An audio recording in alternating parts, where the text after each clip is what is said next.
Apo! Kumusta naging biyahe mo?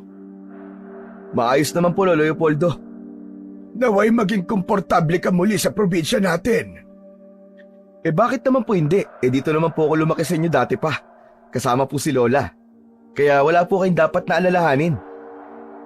Alam mo bang ilang beses kitang kinakamusta sa tatay mo dati? Palagi ako sumusulat pero walang sagot na dumarating. Hindi ko nga alam kung nababasa ba niya ang mga sulat na pinapadala ko eh. O kung baka tinatapon lang kapag nakita ang pangalan ko. Di naman po sa ganun, Lo. Di na po kasi uso ngayon ang sulat eh. Kaya hindi po kayo masagot ni tatay. Oo nga naman. Yan nga din ang sinabi nila dito. Ay nako, ang henerasyon ngayon talagang ibang-iba na kaysa dati. Ang dami nang naiimbentong mga makabagong bagay. Nabubulag na ang mga tao sa makabagong teknolohiyang lalong nagpapatamad sa mga tao. Tulad ng tatay mo, na wala man lang aksyon para maipaalam sa amin kung ano na ba ang kalagayan nyo.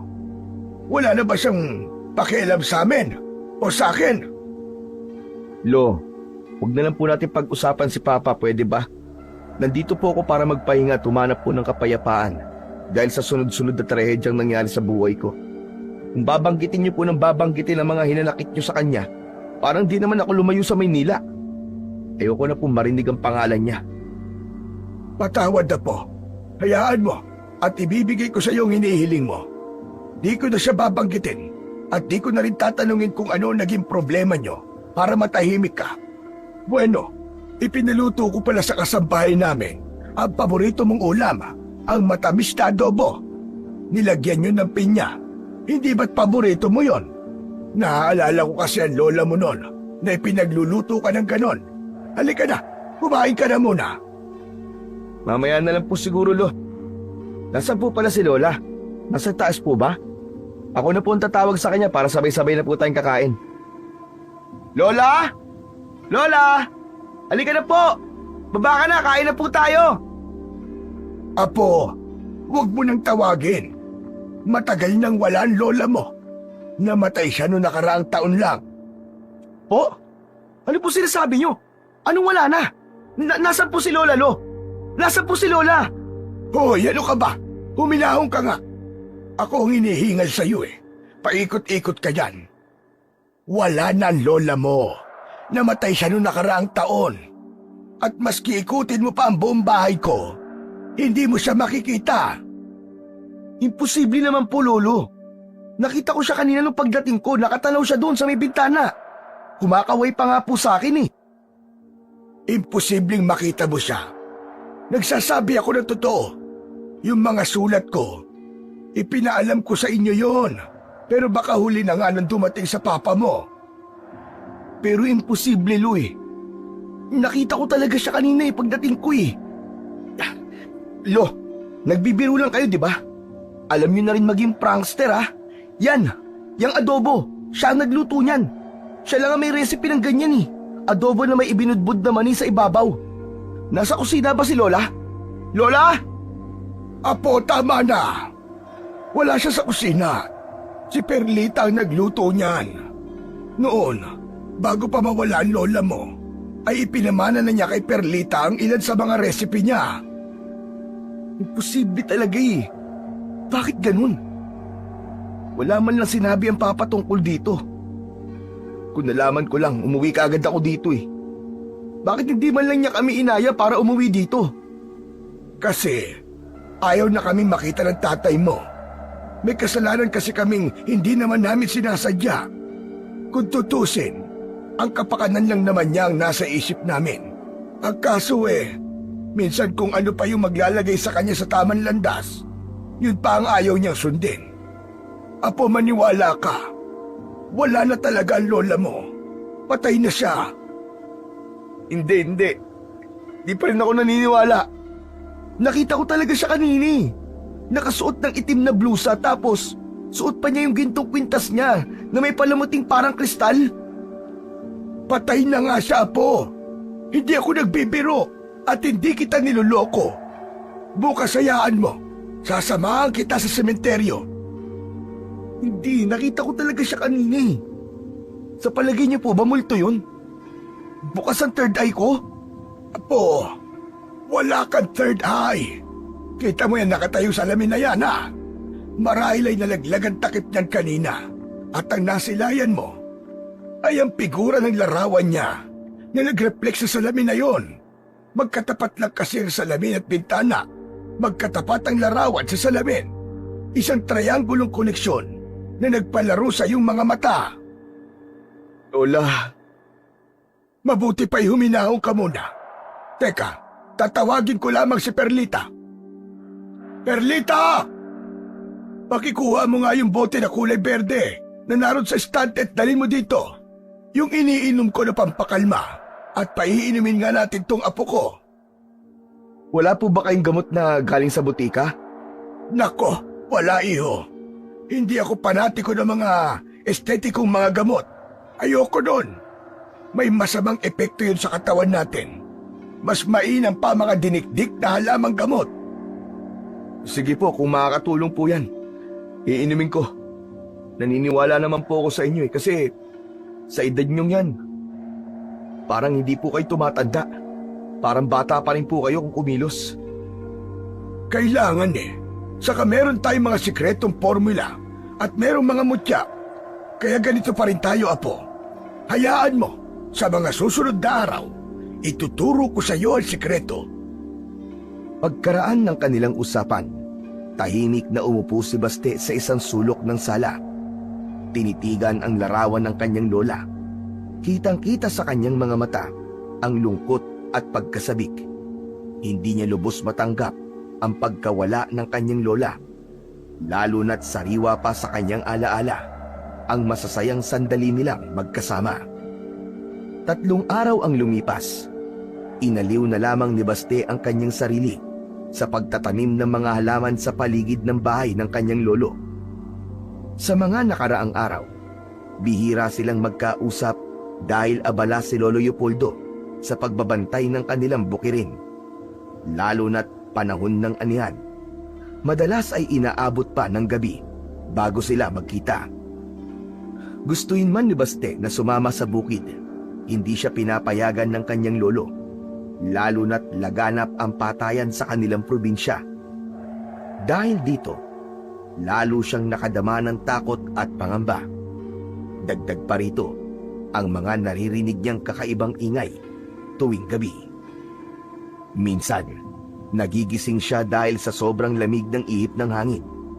Parang may yumayakap sa kanya. May mga pagkakataon pa nga na bigla na lamang siyang nagigising sa silid ng kanyang lolo. Hindi malaman kung paano siya napunta ron. Ang mas nakakakilabot pa, natutuklasan niyang marumi ang kanyang mga paa na para bang galing siya sa labas at naglakad sa maputik na daan. Bukod pa rito, nakakarinig siya ng mga bulong na hindi niya maunawaan. Parang may nais ipahiwatig, ngunit hindi malinaw. Ang lahat ng ito ay nagdagdag sa kanyang pagkabahala, lalo na't hindi mabaglit sa kanyang isipan ang mga bangungot na palaging bumabalik, mga imahe ng wakwak na katawan ng tao. Isang gabi, habang naghahapunan siya, natanong niya ang kasambahay na si Perlita. Di pa ba umuwi si Lolo? Kanina ko pa kasi siya di nakikita eh.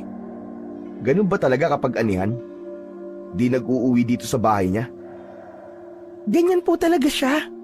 Masyado pong tutok sa trabaho. Maski naman po hindi anihan, senyorito. Huwag mo na akong tawagin senyorito. Di naman ako ang amo mo eh. Saka, para namang wala tayong pinagsamahan dati. Pambihira ka oh. Ibig sabihin, kilala mo na ako? Oo naman. May mga alaala ng bata ko na parang bumabalik. At isa dun, ang tungkol sa'yo. Ikaw yung pinangakuan ko ng kasal nung mga bata pa tayo, di ba? Umuulan nun, pero may araw. Di ba nagbibiruan pa nga tayo nun na may ikinakasal na tikbalang tapos lumuhod ako sa harap mo at hiningi ang kamay mo? Nakangiti ka nun. Yan yung ngiti mo nun. Di ba umoo ka? Ano bang pinagsasasabi mo? Ngayon alam ko na. Kaya pala ang pakla ng pakikitungo mo sa akin buhat nang dumating ako. Kaya pala hindi mo ako kinakausap kahit kinukulit kita. Kaya pala minsan ay hindi mo ako matitigan sa mga mata kahit naghihintay lang naman ako na tumingin ka. Kaya pala kahit bagot na bagot ako rito, hinahayaan mo lang ako. Kasi nagtatampo ka sa akin dahil di ka agad kita naalala, no? Medyo nagtatampo nga ako. Pero hayaan mo na yun. Bata pa naman kasi tayo nun eh. Saka naiintindihan ko naman kung makalimutan mo ko. Kasi alam ko madami magagandang babae sa lungsod. Di naman, parehas lang. Uy, pero seryoso ah. Nakalimutan nga kita. Buti na lang, naalala ko habang tinititigan kita kanina. Naalala ko yung pangit mong muka. Kaya nga, beban tawagan natin nun kasi mukha kang kabibe, di ba? Aba, at ako pa naging pangit ha? Ang kapal ng mukha mo. Ikaw nga dyan eh, mukha kang bunot. Saka, sino ba sa atin na mas matino? Ikaw nga, grade 2 ka na. May dala-dala ka pang beberon. Hindi naman sa akin yun eh. Sus, lokohin mo lelang mo. Paano ko lulukohin eh, patay na nga. Ay, naku. Sorry. Sumalangit nawangin yung kaluluwa, senyora. Hala ka, mumultuhin ka nun mamayang gabi. Hindi naman multo ang kinakatakutan sa baryong to eh. Kaya, maski magpakita ang senyora, hindi ako matatakot sa kanya. Anong ibig mong sabihin? May mga aswang kasi rito. Hindi pa ba sinasabi sa'yo ng lolo mo? May mga nawawalang tao na rin. Minsan eh, natatagpuan na lang sa gubat. Wakwak ang katawan at wala nang laman loob. Tulad sa mga panaginip ko. Totoo ba yung mga sinasabi mo sa akin? Bakit? Mukha ba ako nagbibiro? Kaya nga, huwag kang lalabas ng gabi ha. Dahil delikado. Delikado, pero si Lolo palagi nasa labas. Wala naman kasing dapat na alalahanin ng lolo mo. Marami sila sa bukid na nagtatrabaho. Saka magaling na ang tingero at albularyo ang lolo mo. Wala kang dapat na ipag-alala sa kanya. Siya nga pala. Paano ka nakapasok kina Lolo bilang kasambahay? Siguro, sinadya mo no? Kasi iniintay mo na makabalik ako. Ang kapal naman ito. Kaya ako naging kasambahay ng lolo mo. Ay dahil kay inay. Tinutulungan din kasi ako ng mga lolo at lola mo noon sa pag-aaral ko. Ang kaso hindi talaga kinaya ng utak ko.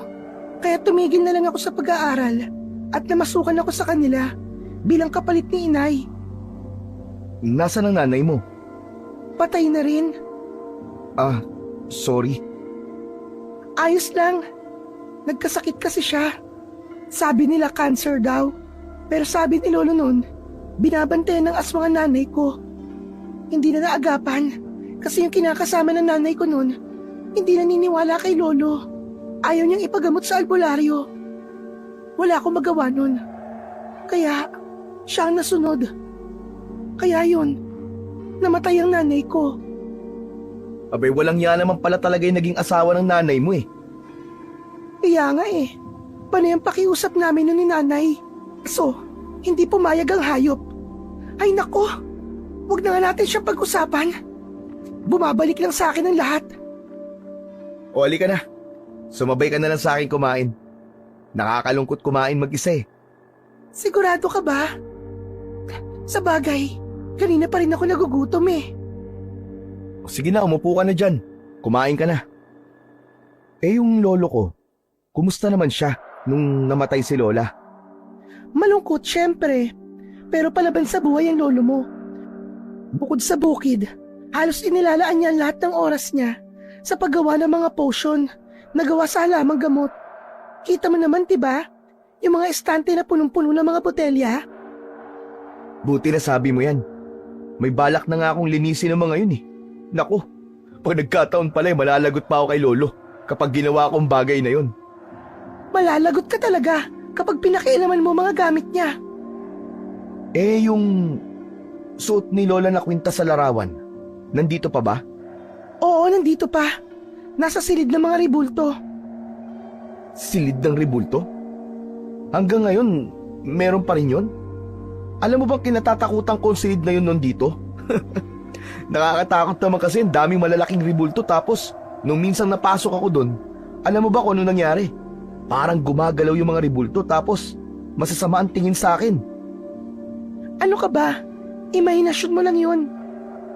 Sa bagay, bata pa kasi ako nun eh. Pero alam mo ba, na mula nung bumalik ako dito, may mga masasama ulit akong bangungot tapos tuwing gabi, lalo na sa madaling araw. May mga naririnig akong kaluskos at nagbubulungan.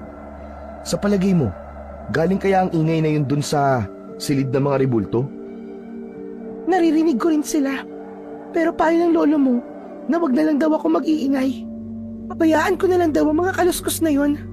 Maging ang mga sumisitsit sa gabi, di ko na pinakikialaman. At baka ako pa ang mapahamak. Talaga? Naririnig mo rin sila? Oo nga, pero hindi ko na lang pinapansin. Nawawala din naman yung pagpaparamdam nila eh. Matagal na ba nangyayari to sa bahay ni Lolo? Kapag ikaw lang ang natitira? Hindi. Nagsimula lang ito nung dumating ka. Ano? Seryoso ko. Nagsimula lang lahat ng mga kakaibang kaluskos na yun nung dumating ka. Imposible namang may kinalaman sa akin to. Nasa kwarto lang naman ako tsaka...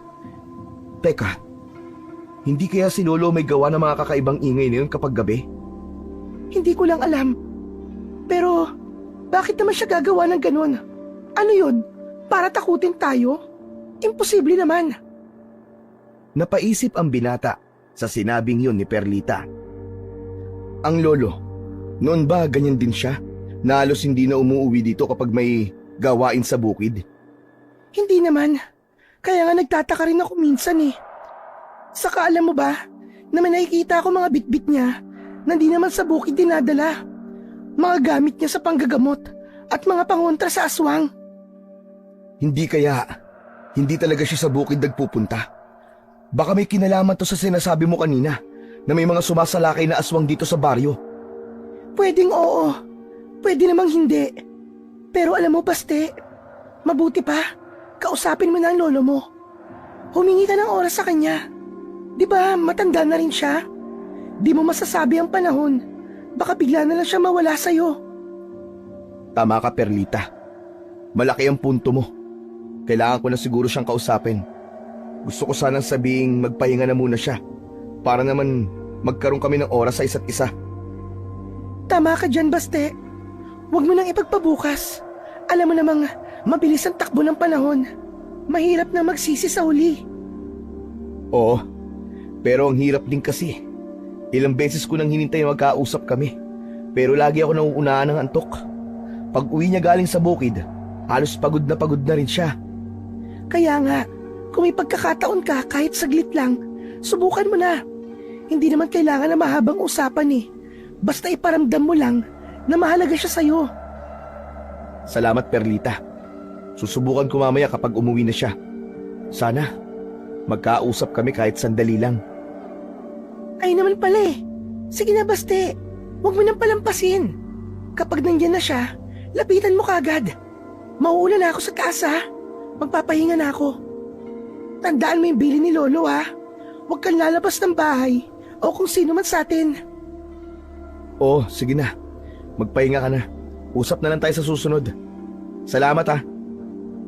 Naging magaan ang mga sumunod na araw ni Baste. Lalo na't palagi na silang magkasama ni Perlita. Ang dati niyang lungkot ay napalitan ng saya dahil sa presensya ng kababata. Napupuno ng tawanan ang bawat sulok ng bahay tuwing nagkwekwentuhan sila o nag-aasaran habang kumakain. Ang dati niyang tahimik na mga araw ay napalitan ng masiglang sandali kasama ang dalaga. Lingid sa kanilang kaalaman, may isang nilalang na nag-aalab sa galit habang pinagmamasdan sila mula sa kalayuan. Tahimik itong nagmamatsyag, parang hayop na naghihintay ng tamang oras upang umatake. Bawat tawanan nila ay siya namang ikinakaalboroto ng taong yon na parang naiinggit sa kanilang kasiyahan. Habang masaya silang kumakain at nagkwekwentuhan sa kusina, biglang may narinig silang malakas na kalabog mula sa ikalawang palapag ng bahay. Kasunod nito, ang tunog ng isang nabasag na bahay na nagpatigil sa kanilang tawanan. Narinig mo ba yun? Oo, parang sa taas ng galing. Ano kaya yung Baste? Parang may nabasag eh. Tara, Tignan natin. Pero mukhang sa may silid ng mga rebulto nang gagaling yung ingay. Bakit, may problema ba? Bawal akong pumasok doon, Basti. Kabilin-bilinan yun ng lolo mo. Hindi naman niya malalaman eh. Kailangan natin makita kung ano nangyari doon. Baka mamaya, pagsimulan pa ng malaking problema kung nagkataon. Tara! Aba teka, may tao ba doon sa taas? May napansin kasi akong parang anino sa may hagdan. Nagtama ang kanilang tingin ni Perlita at ramdam nilang pareho ang kakaibang lamig na dumaloy sa paligid. Ang dating masiglang kusina ay tila na puno ng hindi maipaliwanag na tensyon. Pero, hindi ko pa naman nakitang dumating na ang lolo mo. Pero baka nga nandito na siya. Halika na, tignan natin. Baka nga si Lolo yun at may masamang nangyari sa kanya. Dalian natin! Mabilis na umakyat ng hagdan ang lalaki at binuksan ang silid ng mga ribulto. Nang makarating siya, ay agad niyang pinihit ang seradura. Hindi ito nakalak, kaya nakapasok silang dalawa ni Perlita. Ang silid na yon ay isang kakaibang lugar sa bahay na yon. Nang igala ng binata ang kanyang mga mata sa loob, ay doon niya napagtanto na medyo nag-iba na rin ang ayos ng silid. Mas tila dumami ang mga ribulto. Sa bawat sulok ay may makikitang iba't ibang uri o anyo ng mga ribulto na nagmistulang nagmamasid sa sino mang naroroon sa silid. May mga ribultong gawa sa marmol, sa kahoy at tansong nangingintab sa ilalim ng liwanag ng isang maliit na chandelier. Ang ilan sa mga ribulto ay may nakakatakot na ekspresyon. Ang mga muka ay nakakunot. May mga matang tila sumusunod sa bawat galaw. Ang mga labi na parang may gustong sabihin. Sa gitna ng silid ay may isang malaking altar na may pinakamalaking ribulto. Isang nilalang na may anyo ng tao ngunit may pakpak ng ibon. Sa paligid nito ay may kandilang nauupos na nagbibigay ng mabining liwanag na nagpapatingkad sa mga anino ng ribulto sa sahig. Nadako ang tingin ng binata sa ilalim ng ribultong yon. Ang kwintas ng kanyang lola na nasa sahig. Nabasag ang palamuti ng kwintas. Ito lang ba yung narinig nating nabasag? Ba't parang hindi naman tugma sa tunog kanina? Kasi maliit lang to eh. Huwag mong hawakan ng bagay na yan, Basti. Huwag! Bakit naman? Titignan ko lang naman, baka pwede pa nating ayusin. Basta! Huwag mong hawakan yan. Kung ayaw mong... Ayaw kung ano? Sabihin mo, Perlita. Bakit mo pinutol ang sinasabi mo? Wala. Ang ibig ko sabihin baka mas lalo magalit ang lolo mo kapag nakita niya tayong pinakikialaman mong bagay na yan. Maya-maya pa ay nakarinig sila ng malalakas na yabag mula sa labas ng silid na yon. At nang bumukas ang pinto, nakita nila si Lolo Leopoldo. Ano ginagawa niyong dalawa dito? Lolo! Biglang napatigil si Baste at Perlita nang marinig ang malamig na tinig ni Lolo Leopoldo. Ang kanyang muka ay seryoso at may halong pagtataka at galit ang tingin niya sa kanilang dalawa. Uulitin ko, anong ginagawa niyong dalawa dito? Sinabi ko na bang pwede kayong pumasok sa lugar na ito? Ikaw naman, Perlita, nakalimutan mo na ba ang palagi kong bilin sa'yo? Lolo, huwag niyo na pong pagalitan si Perlita. May narinig po kaming parang nalaglag eh. Nabasag po. Kaya naisip po namin na tignan kung ano yun. Huminga ng malalim si Lolo Leopoldo at naglakad papalapit sa kanila. Ang kanyang mga mata ay tumingin ng matalim sa bagay na tinutukoy ni Baste, ang nasirang kwintas ng asawa. Anong nangyari dito? Bakit nasira ang mutya ng silim? Hindi po kami sumira niyan, Lolo. Nakita lang din namin nasa saig yan. Paano maaalis ito sa ribulto kung walang nakialam na kunin ito? Nagsasabi po ako ng totoo, Lolo. Hindi niyo dapat ginagalaw o iniintindi mga bagay dito. Hindi ito basta-basta mga gamit. Ang mga ito ay proteksyon para sa akin, para sa inyo, at para sa buong bahay na ito. Hindi po ba kayo naniniwala sa akin, Lolo? Hindi nga po kaming gumalaw niyan. Paano na ngayon to? Ang mutya ng silim nasira na. Alam ko sa mga susunod na araw o gabi, paparito na sila. Paparito? Sino po, Lolo?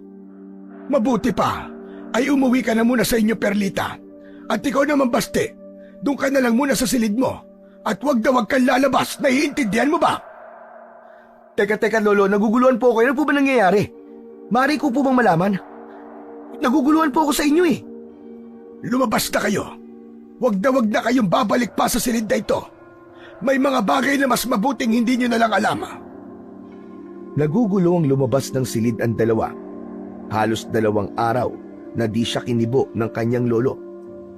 Napansin niya na hindi rin ito umaalis at panay na lamang ang dikdik ng mga halamang gamot at ipinapahid ang mga yon sa bawat pinto at bintana ng kanyang bahay. Hindi ni isang beses na tinanong siya ni Baste, pero walang paliwanag mula sa matanda. Maging si Perlita ay tila nananahimik.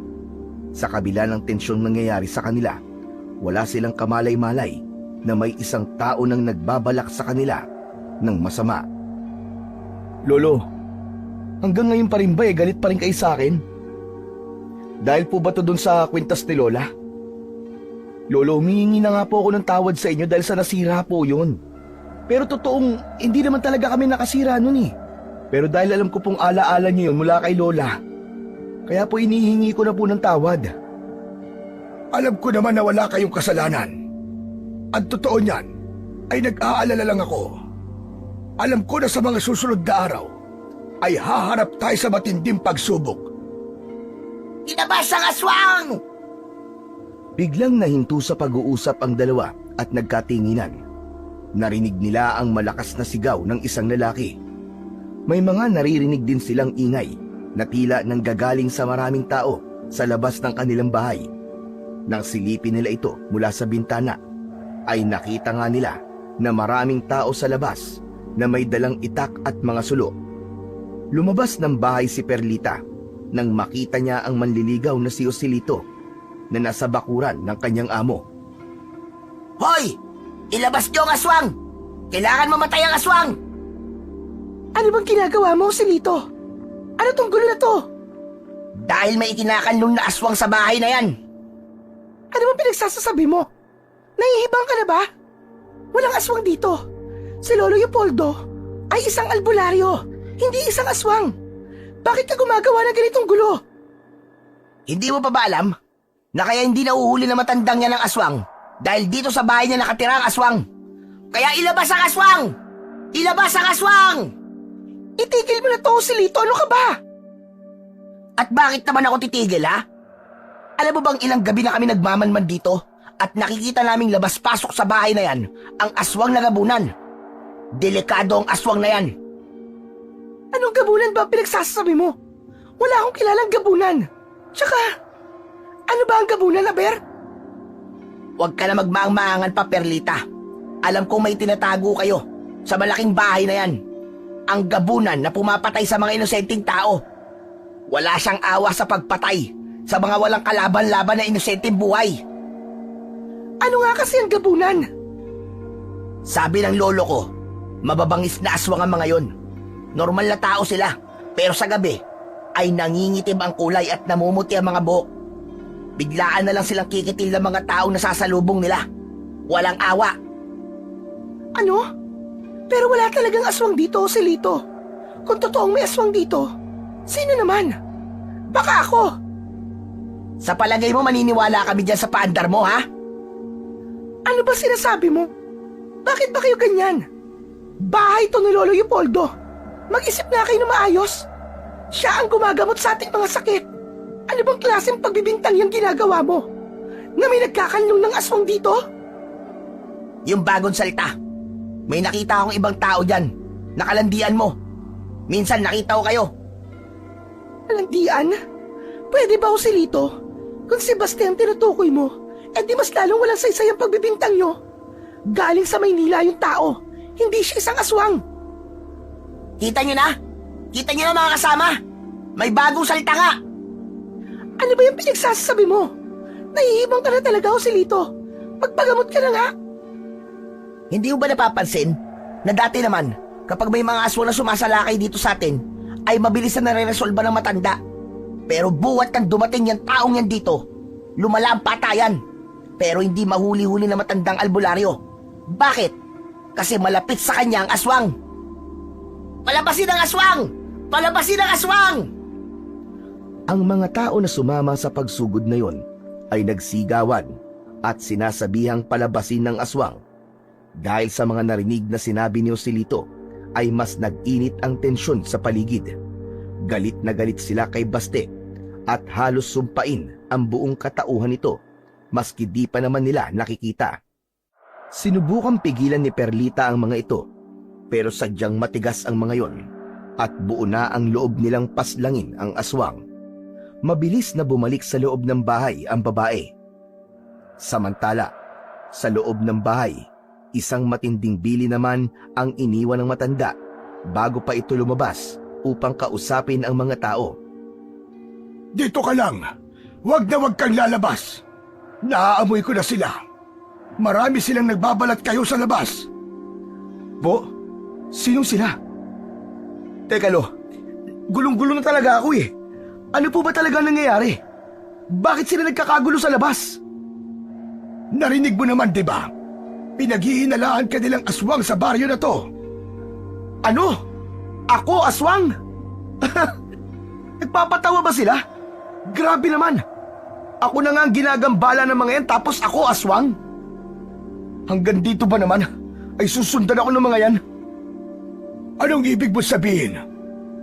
Dahil silang pumatay kay Papa. Ano? Patay na ang papa mo? Opo, pinatay siya ng aswang. Alam niyo po bang may aswang sa Maynila? At walang awa niyang pinagpapapatay. Una mga kapitbahay namin, tapos mga kaibigan ko. Tapos si Papa.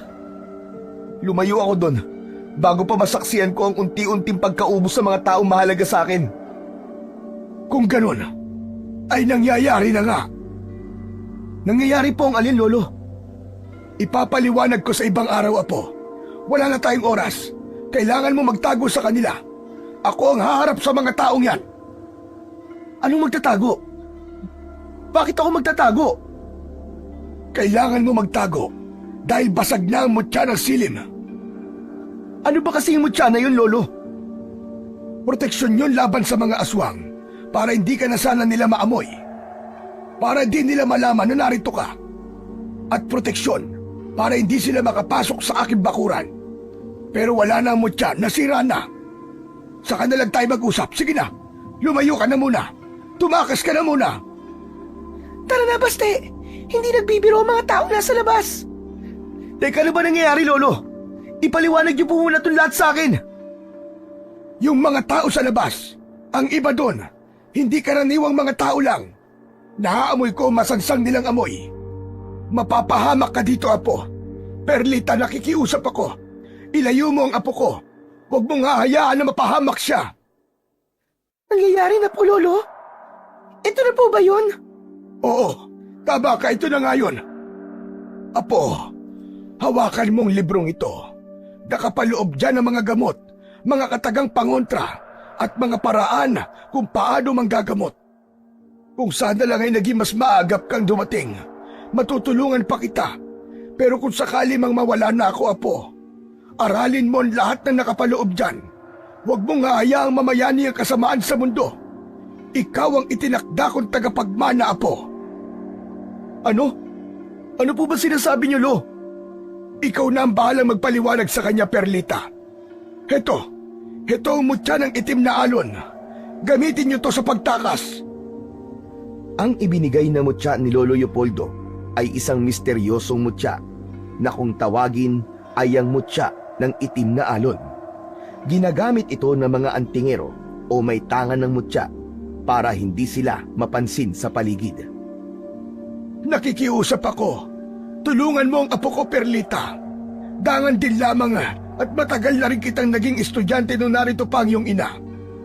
Nalalaman mo na kung ano ang kakayahan ng iba't ibang mutya na pagmamayari ko. Kabilang na dito ang mutya ng silim at mutya ng itim na alon. Sige na, umalis na kayo. Umalis na kayo! Pero Lo, bakit kailangan niyo pa po silang harapin? Sumama na lang po kayo sa pagtakas namin. Hindi maaari, Apo. Kailangan kong protektahan ng mga ari-arian namin ang lola mo. Hindi ko ito maaaring pabayaan na sirain nila. Isa pa, ay kailangan kong linisin ang sarili ko laban sa mga taong yan.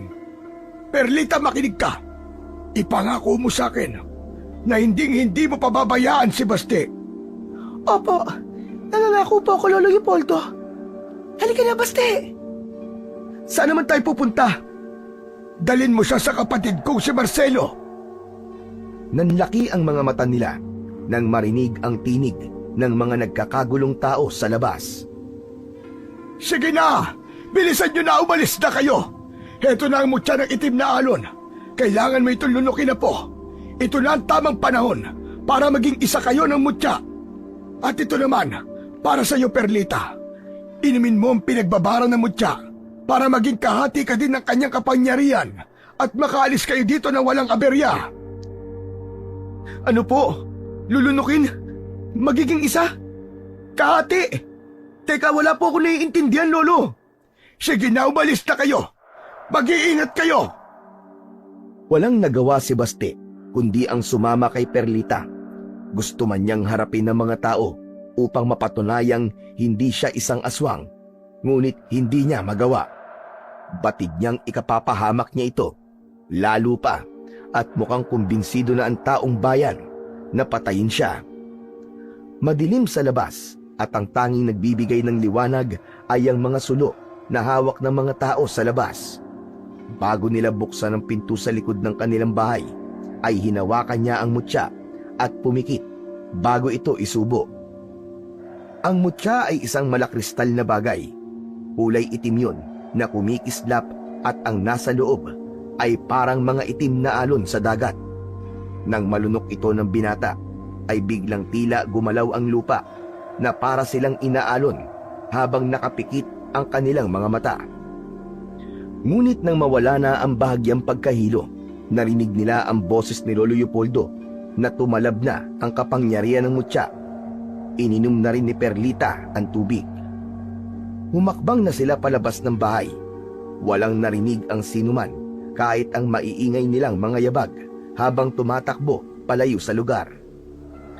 Mula sa harapan ng bahay ni Lolo Leopoldo, dumiretso sila sa makitid na daan patungo sa kabilang baryo.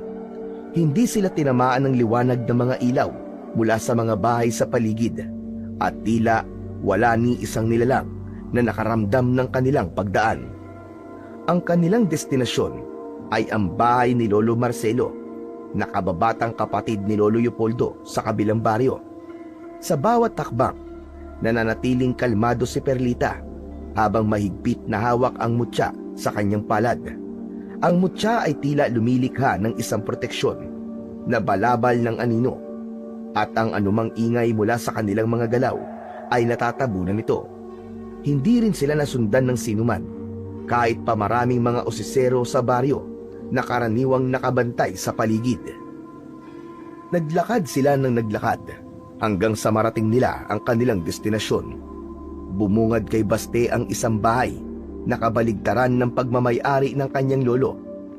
Ang bahay ni Lolo Marcelo ay simple at maliit kung ikukumpara. May bubong na kugon at dingding na gawa sa kahoy. Isang ilaw lang ng gasera ang tanging nagbibigay ng liwanag sa loob nito. Nakita nila ang matanda sa labas ng balkonahe nito, nakaupo sa kanyang tumba-tumba. Nandito na tayo. Ipinagpag ng dalawa ang kanilang mga kamay at unti-unti ang kanilang mga anyo ay naging malinaw sa mga mata ni Lolo Marcelo. Perlita! Aba, ano't naririto ka? Sino yung kasama mo? Pinapunta po kami dito ng kapatid mo si Lolo Leopoldo. Sabi niya, magiging ligtas kami dito at ang apo niya. Siya po si Basti. Basti! Ang bata nga. Siya nga po. Halina, halina! Pumasok kayo sa loob at baka mamaya may nakasunod sa inyo. Sige po, salamat po. Hindi ko alam na may kapatid pala si Lolo Leopoldo. Ako nga ang bunso niyang kapatid. Pero bakit hindi ko man lang po kayo nakilala nung bata pa ako? nung nasa poder pa po ako ng lolo. Nagkakilala na tayo noon. Kaso inalayo ka naman ng papa mo. Totoo po ba? Pasensya na po kung wala na po ako naaalala. Ayos lang yon. Siya ka pala. Dala niyo ba ang aklat? Opo, ibinigay sa akin ni lolo. Sabi niya ipinamana na po niya sa akin to. Ano ba nangyayari? Bigla kayo napasugod dito.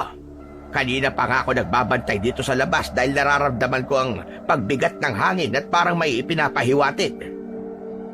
Tulungan niyo po si Lolo Leopoldo. Nasa kapahamakan po siya. May mga tao dun sa labas ng bahay niya na may mga dalang sulot, mga matatalas sa bagay. May sinasabi sila na nagkakanlong daw ng aswang si Lolo. Magkape muna kayo. Aalokin ko sana kayo ng pagkain kaso nga lang wala namang natira sa pinanghapunan ko kanina. Ano po? Uunahin niyo pa ang pagkakape namin? Wala ka bang balak na tulungan ang sarili mong kapatid?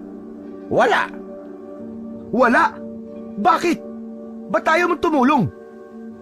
Dahil wala na tayong magagawa pa. Wala na tayong magagawa. Yan lang ba ang sagot mo? Duwag ka naman pala eh. Perlita, tara na. Balikan natin si Lolo. Akala ko pa naman may silbi kang hinga ng tulong. Apo, sandali lang. Ano? Kung ayaw mo tumulong, bala ka. Mas mabuti pang gamitin namin ang libro kaysa umasa sa'yo. Perlita, tignan mo na lang kung may kapangyarihang pwedeng gamitin doon. Huwag. Hindi na kayo pwedeng bumalik. Wala na ang lolo mo, Baste. Nabasag na ang harang sa bahay nyo. Sa mga sandaling ito, nasusunog na ang lahat. Ang kapatid ko, maging ang bahay nyo, tuluyan ng naabo. Ano? Hindi. Hindi. Hindi totoo sinasabi mo. Imposible yan. Hindi mo ba alam kung gaano siya kalakas? Hindi siya basta-basta magpapatalo. Baste, nakita mo rin kung gaano kagalit ang mga tao kanina. Hindi na nila alintana ang kahit na anong sagabal. Hindi na nila iginalang ang kahit na anumang sagrado. Sila'y gutom sa paghihiganti. Ang aswang nagabunan. Napakarami na nitong kinitil na buhay. Maraming pamilya ang naulila. Kaya kahit gaano kasakit, hindi mo sila masisisi. Apo, nararamdaman ko lahat ng nangyayari sa kapatid ko. Pero sa ngayon, wala na. Wala nang hininga niya. Ang presensya niya, tuluyan ang naglaho. Wala na siya, Baste. Tanggapin mo na ang katotohanan. Wala nang natira kundi abo. Napahinto si Baste. Nanlalamig ang kanyang katawan at hindi niya magawang magsalita. Ang dibdib niya'y parang pinipiga at ang buong pagkatao niya ay binalot ng matinding kirot at galit. Napayuko si Perlita habang tahimik na pumapatak ang kanyang luha. Ang tanging magagawa natin ngayon ay protektahan ang mga bagay na iniwan niya, Apo. Ito na lang ang naiwan ng iyong Lolo Leopoldo. Kung hindi natin ito iingatan, mawawala rin ang lahat ng sinakripisyo niya. Hindi matanggap ni Baste ang nangyari sa kanyang Lolo Leopoldo. Labis itong umiyak at nagsisisigaw habang sinisisi ang kanyang sarili dahil sa karuwagan. Sana hindi na lang tayo umalis dun eh. Kasalanan ko to. Sana kasama na lang natin siyang tumakas.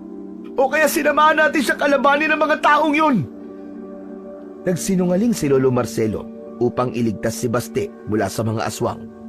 Ramdam niya rin ang panganib na maaaring kinakasadlakan ng kanyang kapatid. Wala nang nagawa si Baste kundi magtiwala muna at magpahinga. Inabot nila kay Lolo Marcelo ang libro bago siya humiga upang makabawi ng lakas. Habang natutulog si Baste, hindi naman mapakali si Perlita. Halos buong gabi siyang nagbantay. Iniisip kung ligtas pa ba ang kanilang mga mahal sa buhay. Si Lolo Marcelo naman ay tahimik na nagmumuni-muni.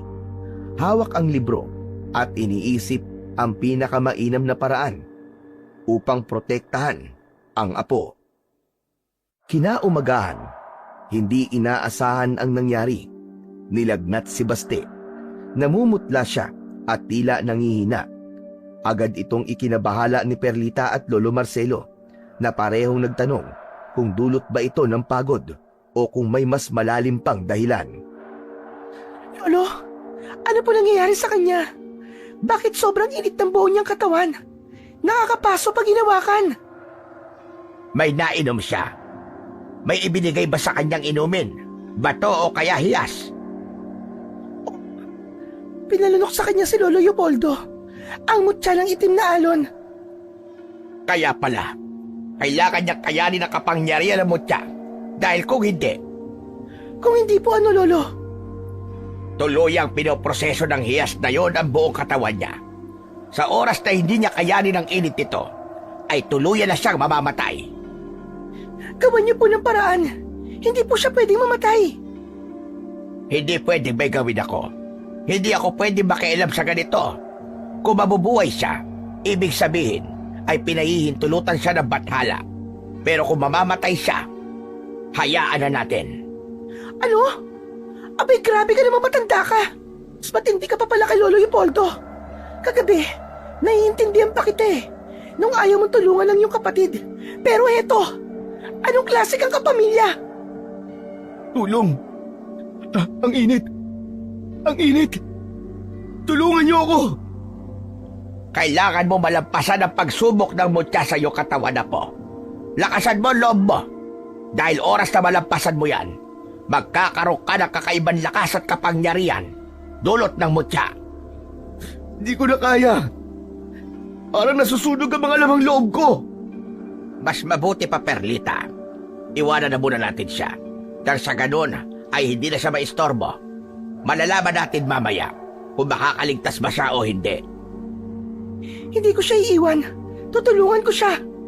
Makinig ka sa akin, Perlita. Huwag na huwag mo siyang pakikialaman kung ayaw mo makalimot siya sa kung sino siya. Makalimot? Oo. Bukod sa mabubuhay o mamamatay siya, ay may isa pa. Yun ay ang pagkalimot niya kung sino siya.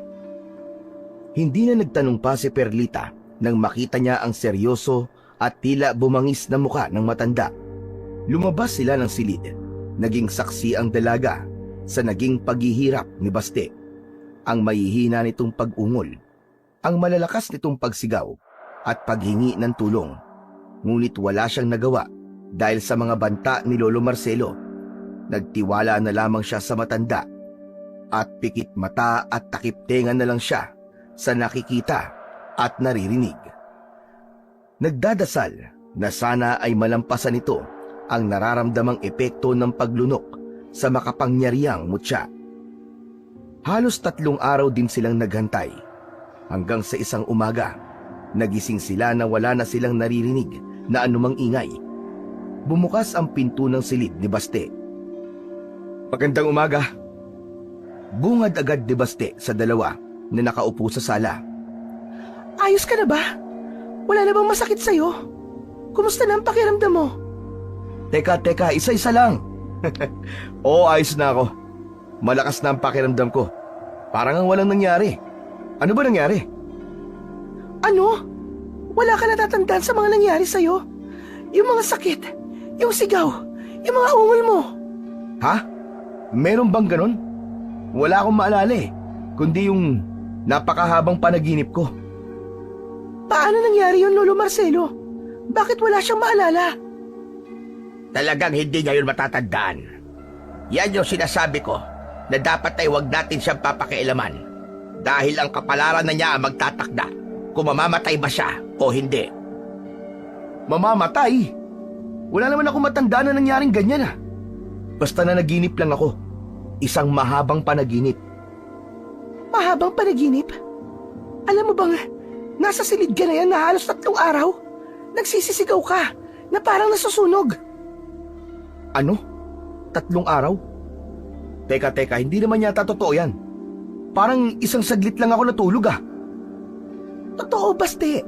Bago kami umalis sa silid mo, para ka nilalagnat. Tapos sinasabi mo na, para ka nasusunog. Ano ba na panaginipan mo? Wala akong naramdaman ni kaunting kirot. Para bang naglalakad lang ako sa dilim. Tapos biglang may liwanag na dumating. Doon ko nakita ang isang lalaking nakatayo sa gitna ng mga naglalagablab na apoy. Anong nakita mo? Hindi ko po alam kung sino siya eh. Pero parang kilala ko. Nakasuot siya ng puting balabal na may itim na alon na gumagalaw sa gilid nito. Sabi niya, hindi pa ito ang tamang panahon. Tapos yun, bigla na lang ako nagising. Parang kakaiba ang panaginip mo, Baste. Baka may koneksyon yan sa butya. Hindi basta-basta ang butya ng itim na alon. May kapangyarihang maaaring magligtas. Pero maaari din magdala ng kapahamakan kung hindi magagamit ng tama. Pero dahil nakaligtas ka at buhay ka, nakikiusap ako. Kung ano man ang ibinigay na kapangyarihan sa'yo ng mutya, gamitin mo lang yan sa kabutihan. Opo, Lolo. Salamat po sa paalala nyo. Pero, ano na pong susunod natin gagawin ngayon? Maghintay, mag-ipon ng lakas. Ang mga gabunan ay hindi titigil hanggat hindi nila naisa sa katuparan ang kanilang layunin. Kailangan maging handa tayo sa susunod nilang hakbang. Tama si Lolo Baste. Ang mahalaga, ligtas tayo ngayon. Pero dapat nating alamin kung ano ang talagang nangyayari at paano natin matutulungan ang iba. Kung ganun, magpapalakas ako. Tama yan, Apo. Pero sa ngayon, magpapahinga ka pa. Malayo pa ang laban at kailangan natin ng lakas, utak at tiwala sa isa't isa. Tama. Tiwala sa isa't isa. Yun ang mahalaga. Mabuti pa'y kumain na tayo. Kailangan bumawi ng katawan niya itong si Baste. Pagdating ng hapon, naging abala si Lolo Marcelo sa panggagamot ng kanyang mga pasyente. Katulad ni Lolo Leopoldo, isa rin siyang mahusay na manggagamot. Ang tangi lang nilang kaibahan ay hindi siya isang antingero tulad ng kapatid na may inaalaga ang iba't ibang mutya at minsang naging birador ng mga aswang sa kanilang baryo at karatig na lugar. Maya-maya pa, isang batang babae ang inilapit sa kanya. Halata ang kaba at pag-aalala sa mukha ng kanyang kapatid na si Juancho. Buhat nito ang nakababatang kapatid na si Rina na halatang nangihina. Tulong! Tulungan niyo ang kapatid ko, Tata Marcelo! Tulungan niyo ang kapatid ko! Sa pagkakita ni Lolo Marcelo sa bata, agad itong tumayo at nilapitan si Juancho. Madali ka. Iganyo sa katre ang bata. Sinunod ni Juancho ang utos ng matanda. Inihiga ang bata sa katre. Nagsusuka ito ng maitim at malansan likido. Tata Marcelo, tulungan niyo po siya. Hindi namin alam kung ano nangyayari sa kanya. Kaninang umaga po, masigla pa siya eh. Pero bigla siya nagsimulang magsuka ng ganito. May mabigat na sumpa sa bata. Kailangan kong alisin ito bago tuluyang lamunin ang kanyang katawan at kaluluwa. Nagtipon ng mga dahon ng sambong, langis ng nyog at asin si Lolo Marcelo. Itinapal niya ang sambong sa noo ng bata. Saka pinatakan ng langis at binudburan ng asin. Habang ginagawa ito, bumigkas siya ng malalim na orasyon. Ang katawan ni Rina ay nagkikikisay habang patuloy na lumalabas ang itim na likido mula sa kanyang bibig. Si Juancho, na kanina'y nanginginig, ay napaluhod na lamang sa tabi.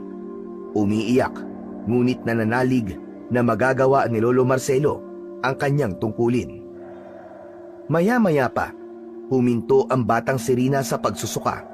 Ang kanyang paghinga ay bumagal at bumalik sa normal. Dahan-dahang dumilat ang bata at tumingin kay Lolo Marcelo na nooy pinagpapawisan, ngunit baka sa muka ang kaluwagan. Ligtas na siya. Ligtas na ang kapatid mo. Salamat po, Lolo Marcelo. Pumasok sa bahay sina Baste at Perlita. Tinignan ang kalagayan ng bata. May bisita pala kayo, Lolo Marcelo. Oo. Apo ko siya. Siya nga pala. Kailangan yung bantayan palagi itong bata. Ang kanyang suka hindi pagkaraniwan. Kapag may nakita kayong kakaiba sa kanya, ibalik nyo dito. Tumango si Juancho. Nagpasalamat ng paulit-ulit at umalis na buhat ang kapatid. Naiwan namang tahimik si Lolo Marcelo. Pagdating ng hapunan, ay hindi maiwasang muling maramdaman ni Baste ang kanyang lungkot nang maisip niya ang kanyang Lolo Leopoldo. Lolo Marcelo, gusto ko sanang bisitahin si Lolo Leopoldo. Kahit maalayan man lang siya natin ng konting dasal. Hindi ka na pwedeng pumunta doon, iho. Tiyak na inaabangan ka na ng mga masasamang aswang. Masasamang aswang? Bakit, may mabait po bang aswang? Nagkatinginan sina Perlita at Lolo Marcelo. Oo naman. Meron pang grupo ng mga mabubuting aswang. Parang tao lang din sila. May masasama at may mabubuti. Hindi ako naniniwalang may mabubuting aswang. Dahil sa kanila nagsimula ang mga paghihirap ko. Pinatay nila ang mga kaibigan ko. Pinatay nila ang papa ko. Kaya kesyo mabait sila o masama, papatayin ko sila. Bibigyan ko ng hustisya ang lahat ng mga naging biktima nila. Walang lugar ang mga demonyong katulad nila dito sa mundo. Kung yan ang gusto mo, kailangan mong palakasin ang kakayahan mo. Palakasin ang kapangyarihan ng mutya na nasa katawan mo.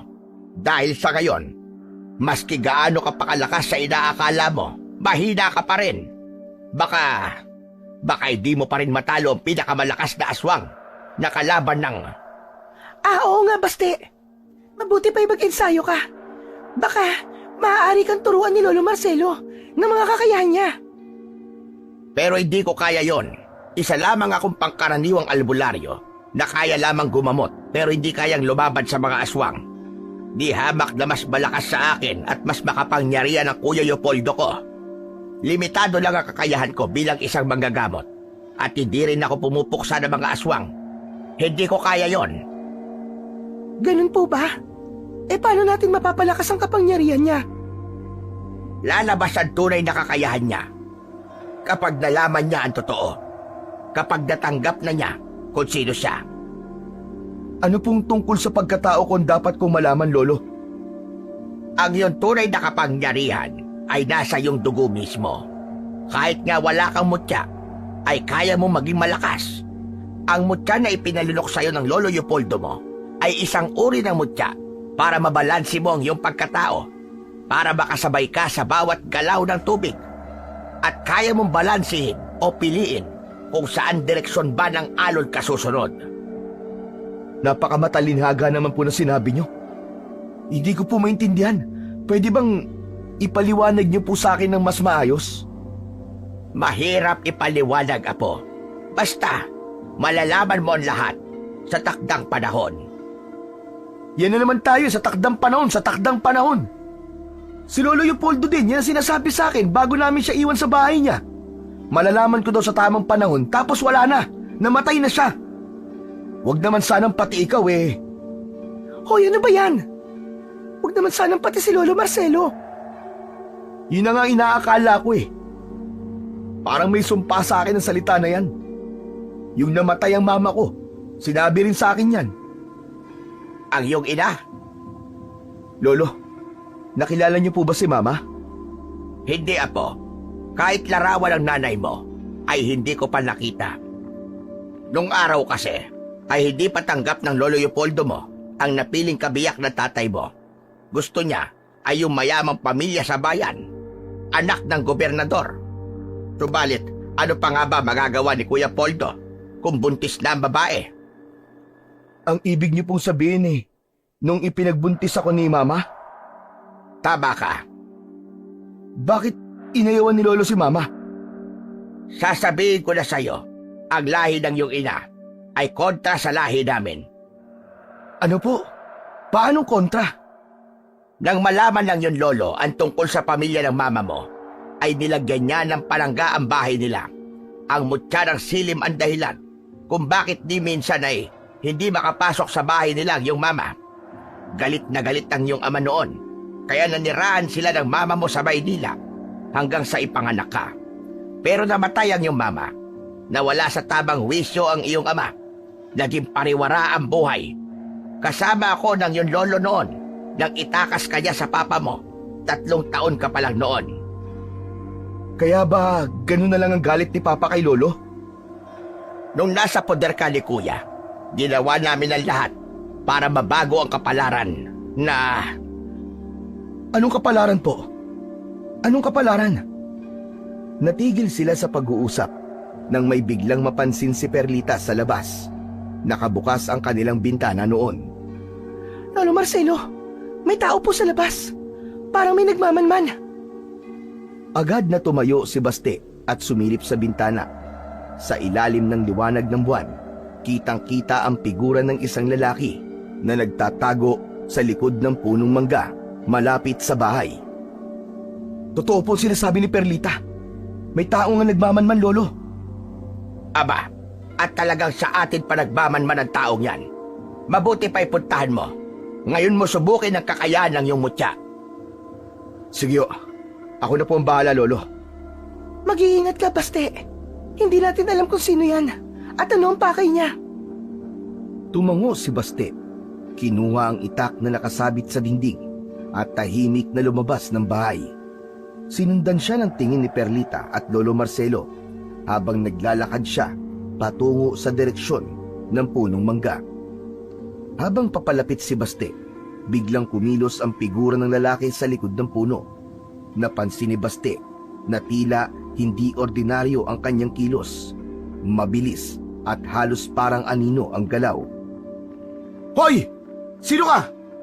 Anong ginagawa mo rito? Sa halip na sumagot ang lalaki, ay biglang tumakbo palayo.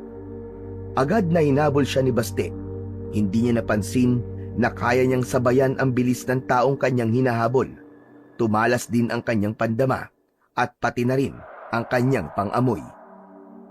Pagdating nila sa gilid ng isang masukal na bahagi ng kagubatan, biglang huminto ang lalaki at humarap kay Baste. Sa ilalim ng liwanag ng buwan, tumambad ang mukha nito. May mapupula itong mga mata at matapang na anyo. Nakakatakot din ang mukha nito dahil sa mga pangil sa kanyang bibig. Ang itsura ng halimaw na yon ay tulad sa mga napapanaginipan niya tuwing gabi. Ikaw ang nagmamanman sa amin. Sino ka? Anong gusto mo? Biglang ngumiti ang lalaki, ngunit ang ngiti puno ng panunuya. Hindi pa ito ang huling beses na magkikita tayo, tagapagmana. Maghanda ka! Biglang natigilan si Baste sa kanyang narinig. Hindi siya nakapaghanda sa sinabing yun ng aswang. Hindi na rin niya nahabol ito ng tuluyang lumayo sa kanya hanggang sa naikanlong na ito ng dilim. Lulugulugo siyang naglakad pa uwi. Nang makalabas siya ng gubat, ay nakita niyang nakasunod sa kanya si Perlita. Anong ginagawa mo? Ba't nandito ka sa gubat? Sinundan kita, Baste. Nag-aalala ko na baka may masamang mangyari sa'yo. Hindi mo na dapat ginawa yun. Baka mapahamak ka lang. Kahit na, hindi kasi ako matahimik kung alam ko nasa panganib ka. May konti akong alam tungkol sa pagpuksa ng mga aswang. Magaling na guro ang lolo mo. Kaya kitang tulungan. Sabihin mo nga sa akin, may nabanggit ba ang lolo ko tungkol sa akin? Meron, pero ayoko sa akin manggaling ang katotohanan yun. Wala akong karapatan. Kung ganon, binibigyan kita ng karapatan. Sabihin mo sa akin. Tinitigan ni Baste si Perlita. Ang mga kamay niya ay marahang humawak sa balikat ng babae. Hindi ito tumutol. Sa halip, pumikit siya at naramdaman ang mabigat na paghinga ng binata. Ang kanilang mga nooy magkalapit na halos magkadikit at unti-unting lumapit ang kanilang mga labi sa isa't isa. Nang maglapat ang kanilang mga labi, tila huminto ang oras. Sa ilalim ng liwanag ng buwan, nagsimula silang magyakap ng mahigpit. Sa bawat haplos, mas lalong lumalalim ang kanilang koneksyon. Dahan-dahan nilang isinuko ang kanilang sarili sa init ng sandaling yon. Ang malamig na damuhan kung saan nakalapat ang kanilang mga hubad na katawan, ang tanging tila naging saksi sa kanilang pag-iisa. Ngayon, may karapatan ka na, Perlita. Mali. Mali ang ginawa natin, Baste. Maling-mali ito. Inayos ng dalaga ang kanyang sarili at naglakad na pauwi sa bahay ni Lolo Marcelo. Ngunit pagdating nila doon, ay nakita nila ang mga bakas ng dugo sa sahig sa sala.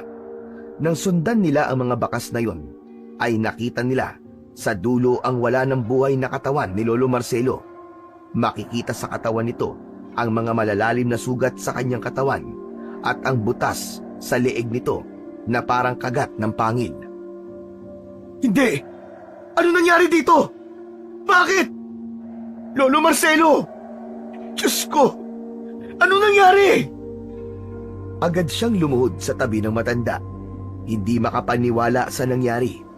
Ang kanyang mga kamay ay bahagyang nanginig habang marahan niyang hinahawakan ang braso ni Lolo Marcelo. Umaasang may natitira pang buhay sa kanyang lolo. Si Perlita naman ay bahagyang napaatras. Hawak ang kanyang bibig at napaupo sa isang gilid. Halos mawalan ng lakas. Tumulo ang luha niya. Hindi alam kung paano tatanggapin ang biglaang trahedya. Patay na siya. Patay na si Lolo Marcelo. Mas lalong lumakas ang hagulgol ni Perlita sa kanyang nalaman. Diyos ko, wala na bang katapusan ng lahat ng ito? Bakit lahat na lang ng mga mahal ko sa buhay nawawala? Bakit sila namamatay sa karumal-dumal na paraan? Ano bang meron sa akin? Anong kasalanan ko? Baste, tama na. Wala kang kasalanan. Hindi Perlita. Kasalanan ko to. Kung di ako umalis. Bakit? Hindi, Baste. Huminahon ka. Bakit sila ang pinapatay? Bakit hindi na lang ako? Naturingang pinamanahan ako ng isang malakas na mutya pero wala akong silbi. Hindi ko man lang maprotektahan ng mga lolo ko. Di mo to kasalanan, Baste. Wala tayong alam. Wala tayong alam na mangyayari to. Pero dapat alam ko, Perlita. Dapat naramdaman ko. Ako ang may mutya eh. Ako ang dapat na tagapagtanggol nila. Pero nasan ako? Iniwan ko sila. Hindi mo to kasalanan. Dahil ginawa mo lang kung ano ang alam mong tama. Mga hayop sila. Kung sino man ang gumawa nito, hindi sila makakaligtas. Sinusumpa ko sa sarili ko. Pagbabayarin ko sila. Kahit buhay ko pa ang itaya. Huwag ka magpapadalos-dalos, Baste. Hindi mo alam kung sinong kalaban. Paano kung mas malakas siya kaysa sa atin? Hindi na ako matatakot. Kung buhay ang kapalit para bigyan sila ng hustisya, tatanggapin ko. Mapatay ko lang ang mga hayop na yun. Huwag kang papaalipin sa galit, Baste. Hindi ito ang tamang paraan para iganti mo si Lolo Marcelo. Kailangan natin maging matalino. Kailangan mag-ingat tayo sa bawat galaw natin. Ang galit na ito ang magbibigay sa akin ng lakas, Perlita. Hindi ko hahayaang mabuhay pang gumawa nito. Pero paano kung ikaw ang masaktan? O kung mawalan pa ako ng isang mahal sa buhay? Hindi ko nakakayanin, Baste. Hindi ko hahayaan na hindi mabigyan ng hustisya ang pagkamatay ng lahat ng mahal ko sa buhay, Perlita. Papatayin ko ang lahat ng mga aswang na yun. Kung ganun, hindi mo to gagawin na mag-isa. Magkasama nating haharapin ito. Salamat, Perlita. Ang halimaw na gumawa nito. Sigurado kung di pa siya nakakalayo. Halika, sundan natin ang mga bakas ng dugo. Ito ang magiging susi natin para malaman natin kung sino siya. Natin ang lolo mo? Babalikan ko siya para mabigyan ng isang maayos na libing. Nagpalitan sila ng malungkot na tingin bago dahan-dahang lumabas ng bahay. Sinusundan ang mga bakas ng dugo na tila isang mitya na magdadala sa kanila sa halimaw na kanilang hinahanap. Habang sinusundan nila ang mga bakas ng dugo, napansin ni Baste ang kakaibang pagbabago sa kanyang katawan. Ang kanyang pandinig ay naging mas sensitibo. Nadadampot ang mga tunog ng mga kaluskos mula sa malayo. Maging ang kanyang pangamoy, naaamoy niya ang lansa at sangsang ng mga aswang. Sa gitna ng masukal na gubat, tumigil si Baste at huminga ng malalim. Nandito siya. Nasa malapit lang siya, Perlita. Tumayo si Perlita sa likod niya. Sinusubukan panatilihin ang lakas ng loob kahit natatakot. Gamit ang kanyang matalas na pangamoy, sinundan ni Baste ang isang mahinang bakas ng hangin na may bahid ng asim at lansa. Sa di kalayuan, narinig niya ang bahagyang pagkaluskos. Hindi na siya naghintay pa. Dahan-dahan siyang lumapit. Sinenyasan niya si Perlita na manatiling tahimik at mag-ingat. Nang makarating sila sa isang mas bukas na bahagi ng gubat, nakita nila ang nilalang. Isang mataas, matikas at nakakatakot na aswang. Ang itsura nito ay mas kahindik-hindik kaysa sa kanilang mga naririnig na kwento. Ang balat nito ay kulay abo, ang mga matay mapulang-mapula, at ang mahahabang kuko nito ay pulang-pula pa sa dugo. Tumigil ang aswang at tumingin sa direksyon nila. Tila nararamdaman din ang presensya ni Baste. Baste, anong gagawin natin? Akong bahala, Perlita. Ang gubat ay naging saksi sa nag-aalimpuyong galit ni Baste, na ngayon ay higit pang naging buo ang loob.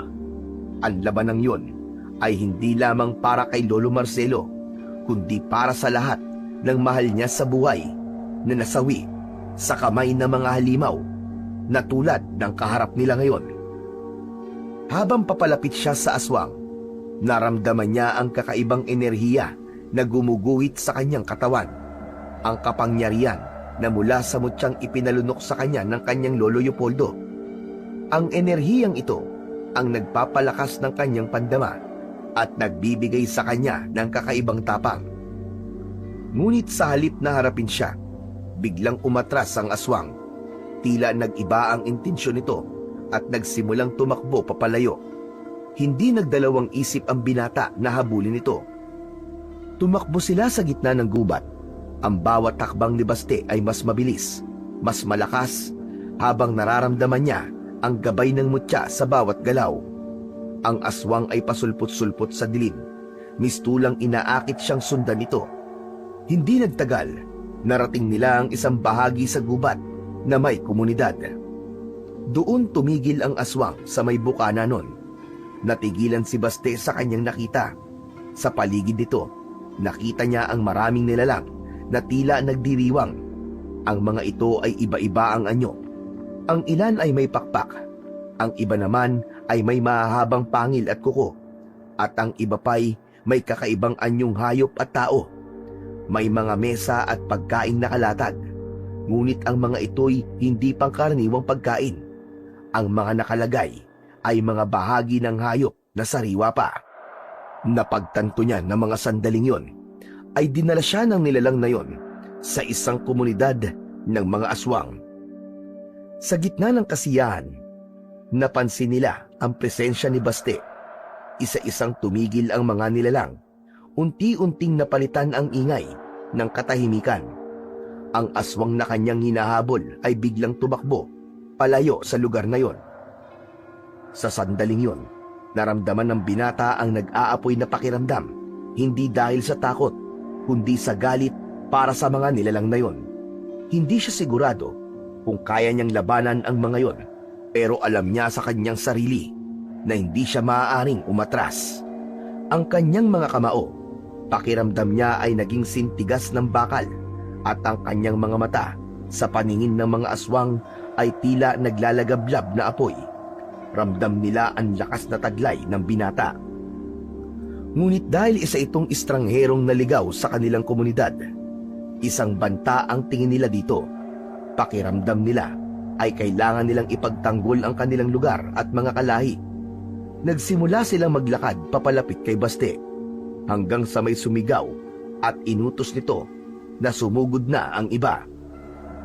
Sa unang pag-atake ng isang aswang, umiwas si Baste ng mabilis. Ang kanyang pandama ay napakatalas at tila nalalaman niya ang bawat galaw ng kanyang mga kalaban bago pa man sila makalapit. Sinuntok niya ang aswang gamit lamang ang lakas. Tumilapon ito at sumubsob sa lupa. Ganon din ang nangyari sa iba pang aswang. Ang bawat suntok at sipa niya ay nagtataglay ng sumpa para sa tulad nilang mga aswang. Samantala, si Perlita na nagtatago sa likuran ng isang puno ay hindi nakapagpigil. Bagamat takot, kumuha siya ng matigas na sanga at lumabas upang tumulong. Tinamaan niya ang isang aswang na malapit ng sumugod kay Baste, ngunit hindi ito sapat upang pabagsakin ang nilalang. Bumaling ang aswang kay Perlita. "Umalis ka dyan, Perlita!" Mabilis na tumakbo ang binata palapit sa babae. Tumalon siya patungo sa dalaga at sa isang mabilis na paggalaw ay tumalsik ang aswang. Ngunit ang laban ay hindi pa natatapos. Marami pang aswang ang nagkatipon sa harap ng dalawa. Grabe! Napakarami nilang talaga! Paano natin matatalo ang lahat ng mga aswang na yan? Katapusan na ba natin? Hindi, huwag ka magsalita ng ganyan. Lalabanan ko sila sa abot ng aking makakaya. Ngunit biglang tumigil sa pag-atake ang mga aswang at tumingin sa isang direksyon. Isang matandang aswang ang lumabas. Nanlaki ang mga mata ni Baste. Alam niyang ito ang leader ng grupo, ang pinakamalakas sa kanila. Nararamdaman niya ang bigat ng presensya nito, ngunit hindi siya natinag. Tama na! Walang sino man sa inyo ang gagalaw! Ang kanyang boses ay nag-i-echo sa paligid. Puno ng otoridad. Lumingon na mga aswang at tila nagulat sa presensya ni Joselito. Ganon din ang naging gulat ni Perlita nang makita ang masugid niyang manliligaw. Anong ginagawa mo dito, Joselito? Bakit nandito ka? Teka, huwag mong sabihin. Oo, tama ka. Isa nga ako sa kanila. Ano? Isa ka sa kanila? Eh, ang kapal naman pala talaga ng mukha mong hayop ka. Ikaw ang unang humusga kay Baste at nagpasimulo ng pagpaslang kay Lolo Leopoldo. Tapos, Kinailangan kong gawin yon para bumalik sa amin ang aming tagapagligtas. Ano? Tagapagligtas? Anong tagapagligtas? Papatayin ko kayong mga hayop kayo. Hindi niyo ako magiging bayani. Isinusumpa ko yan. Makinig ka. Ako ang aswang na hinabol mo sa gubat. Ikaw ang pumatay sa Lolo Marcelo ko? Wala akong kinalaman sa pagkamatay ng Lolo Marcelo mo. Hindi namin siya kalaban, kaya walang dahilan para paslangin ang kagaya niya. walang dahilan. Seryoso ka ba? Isa kang halimaw, Joselito. Isa kang traidor. Teka, pakinggan niyo muna ako. Hindi lahat ng aswang ay masama. Oo, isa ako sa kanila. Pero hindi ko kailanman pinapaslang ang inosente. Lalo na mga katulad ni Lolo Marcelo. May mga grupo sa amin na naniniwala sa kapayapaan. Ngunit may iba na sumusuway. Sila ang tunay na mga halimaw. Hindi ka pumapatay ng mga inosente? Eh, anong ginawa ng grupo mo kay Lolo Leopoldo? Marami nang napatay na kagaya namin ng matandang yon. Kaya mo siya pinatay, ganun ba? Mga demonyo kayo. Pagbabayaran nyo na malaki ang ginawa nyo sa kanila. Papatayin ko kayong lahat! Tumigil ka!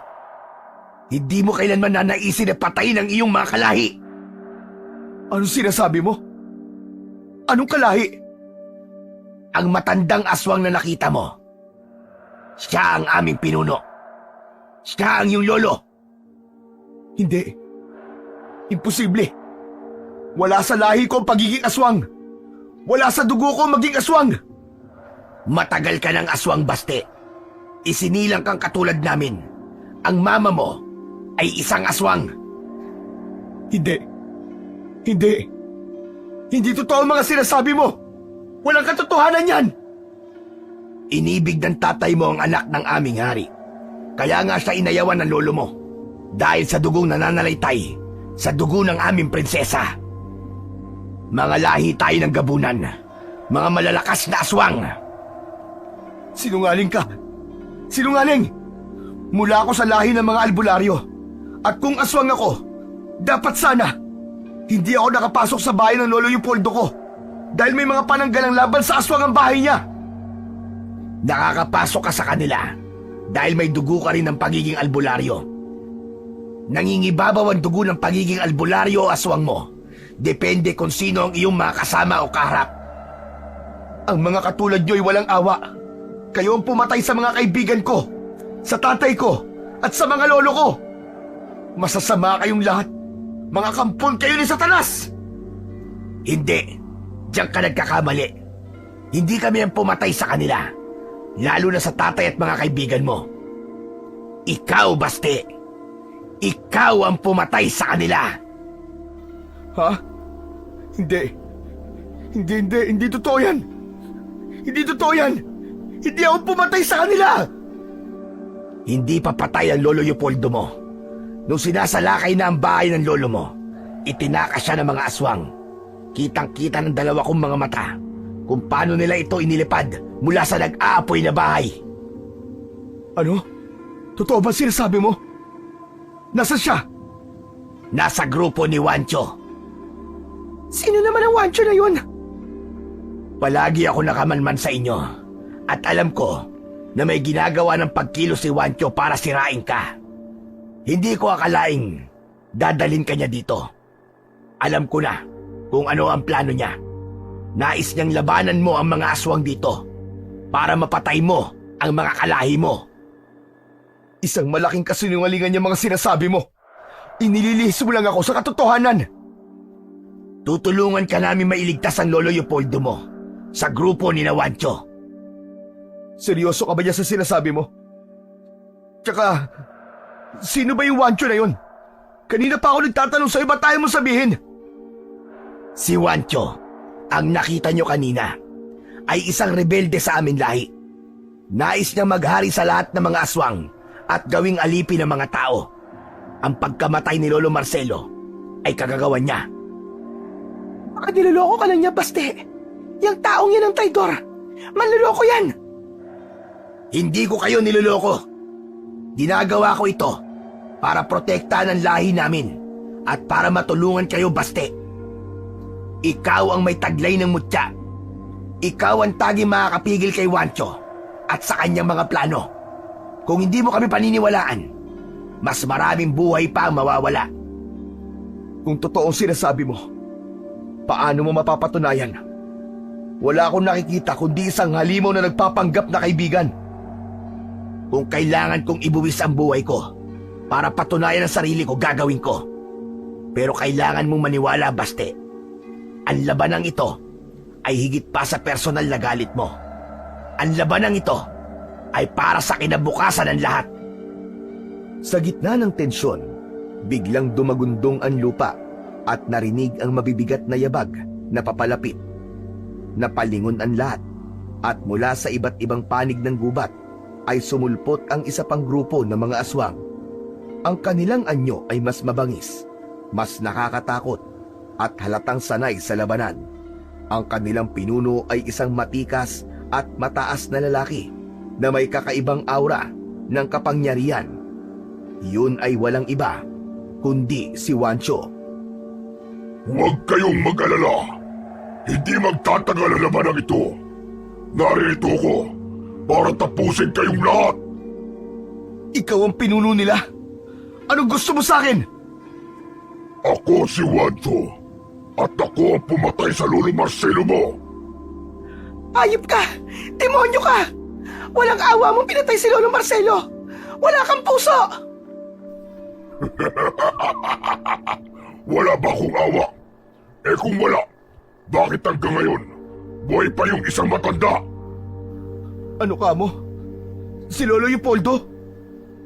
Oo, buhay pa siya. Sa ngayon, pero depende na yan kung susuko ka sa akin. Ang dugo mo, Baste, ay naiiba. Ikaw ang nag-iisang banta sa lahi namin. Lalo na't nilamon mo ang mutya ng itim na alon. Ang kapangyarihan mo ay higit pa sa kahit na sinong aswang. Kaya't oras na para mawala ka. Hindi ako susuko! Hindi ko hahayaang gamitin niyo ako para sa kademonyohan niyo! Biglang tumindi ang tensyon sa lugar na yon. Napatingin si Perlita kay Baste. Halatang nag-aalala. Baste! Anong gagawin natin? Sila ang may hawak kay Lolo Leopoldo. Hindi ko hahayaan na maulit ang nangyari kay Lolo Marcelo. Lalabanan ko sila. Kahit pa buhay ko ang nakataya. Biglang sumigaw si Wancho. Nagbigay ng hudyat sa kanyang mga alagad. Mabilis silang lumusob kay Baste at sa grupo ng mga aswang na taga roon. Ngunit bago pa sila makalapit, isang kakaibang liwanag ang biglang lumabas kay Baste. Ang mutya sa loob niya ay nagbigay ng proteksyon na pumigil sa mga aswang na makalapit. Ang kapangyarihan ng mutya, napakalakas! Ngayon, malalaman niyo kung ano talaga ang taglay kong dugo. Isa-isa kayong babagsak! Mga hayop kayo! Ang katawan ni Baste ay unti-unti nagbago. Ang kanyang balat ay naging matingkad na itim. Nagbabaga ang kanyang mga mata. Lahat ng nagtangkang lumapit sa kanya mula sa kampo ni Juancho ay nasunog sa init na nagmumula sa kanyang katawan. Ano itong kababalaghan na ito? Walang aswang na may ganitong kapangyarihan! Hindi ako katulad nyo. Ang kapangyarihan ko ay para sa ustisya, hindi para sa kasamaan. Grabe! Ang lakas ng kapangyarihan ng mutya! Ginamit ni Baste ang kapangyarihan ng mutya upang lumikha ng isang pabilog na alon ng apoy. Ang mga aswang sa paligid ay nagsitakbuhan, pero hindi nakatakas ang ilan. Ilamon sila ng apoy na nagmumula kay Baste hanggang sa tuluyan silang natusta at naging abo. Hindi kita uurungan! Ako ang tunay na hari ng mga aswang at wala ka magagawa upang baguhin yon! Naging mas mabangis ang anyo ni Juancho at ang mga kuko nito ay naging kasintalas na mga espada. Inatake niya si Baste ng buong lakas, ngunit bawat salakay ay nasasalubong ito ng apoy na nagmumula kay Baste. Hindi ka hari! Isa kang taksil! Pati ang sarili mong lahi! Sinisira mo! Ang labanan ni Baste at Juancho ay nagpatuloy. Lumilitaw ang pagkakaiba ng kanilang lakas. Habang si Juancho ay puno ng puot at karahasan, si Baste naman ay para sa katarungan. Sa huli, si Juancho ang natumba at nanghina. Nagdiwang ang mga aswang sa kabilang panig. Sige na! Gawin mo na!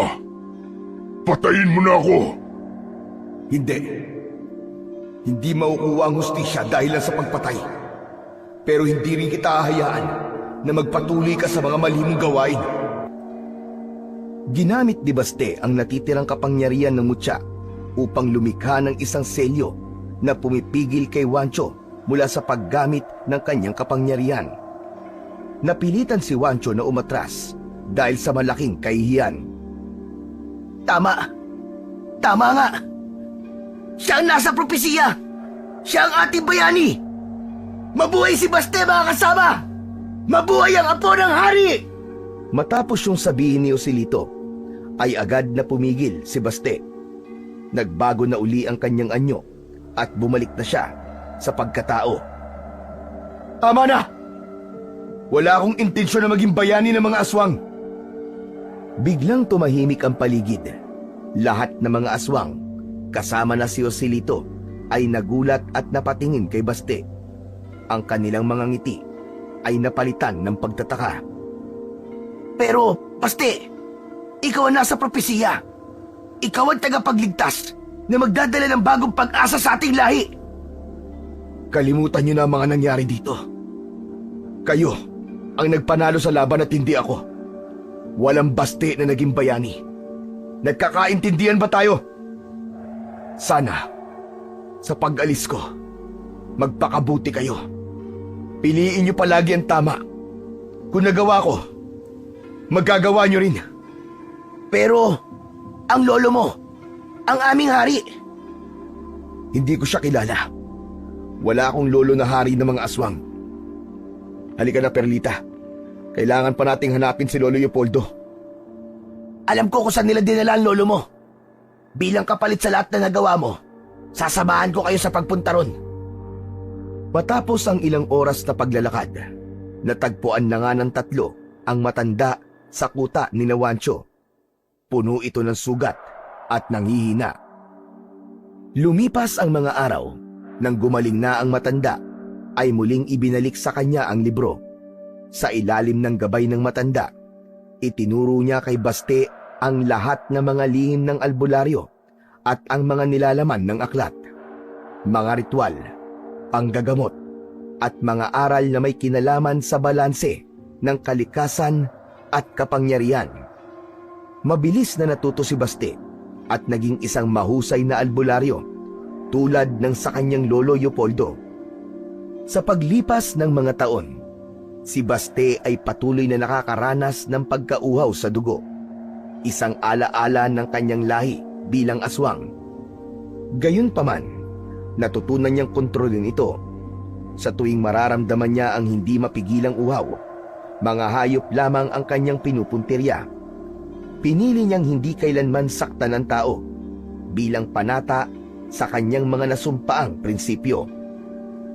Nang tuluyang na maalam si Lolo Leopoldo dahil sa katandaan, isinumpa ni Baste na ipagpapatuloy ang kanyang nasimulan. Naging bantog si Baste hindi lamang sa kanilang lugar, kundi sa buong probinsya. Kasama niya sa panggagamot ang kanyang asawa na si Perlita. Nakilala siya bilang isang mahusay at maawain na albularyo.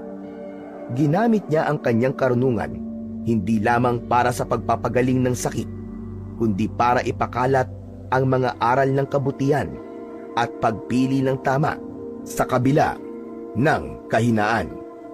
Ang kanyang pangalan ay naging simbolo na kayang baguhin ang nakatakdang kapalaran kung pipiliin ang landas ng kabutihan. Apo, kumusta naging biyahe mo?